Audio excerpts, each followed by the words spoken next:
Software company ప్రారంభోత్సవం చేయడం జరిగింది. ఎలా అనిపిస్తుంది మీకు? చాలా మంచి డెసిషన్ ఇది.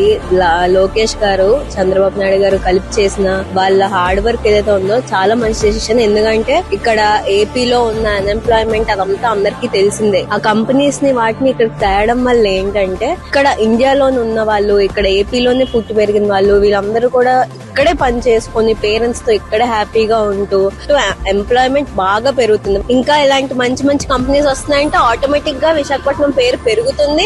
అంటే ఇండియా అంటే ఫస్ట్ గుర్తొచ్చేది విశాఖపట్నమే అన్నట్టు ఇంకా ఆ రేంజ్ లో డెవలప్ అవుతుంది. ఇంత మంచి కంపెనీస్ గానీ ఎంఎన్సీస్ ఇవన్నీ వచ్చి ఇక్కడ ఇన్వెస్ట్ చేస్తున్నారు కాబట్టి ఇప్పుడు నిన్నే మనం చూసాము కాగ్నిసెంట్ వచ్చింది ఇక్కడికి.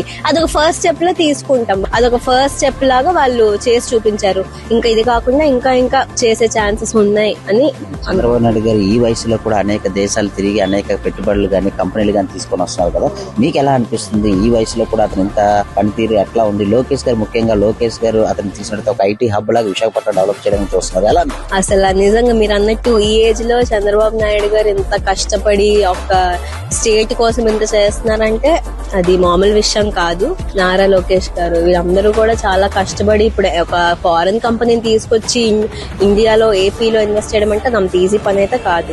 వాళ్ళు చేసే హార్డ్ వర్క్ అదంతా ఎంత ఉంటుందో మనం ఎస్టిమేట్ చేయగలం. చదువుకున్న వాళ్ళమే కాబట్టి మనకు తెలుస్తుంది అక్కడ ఎంత కష్టం ఉంటుందో ఏంటో అదంతా.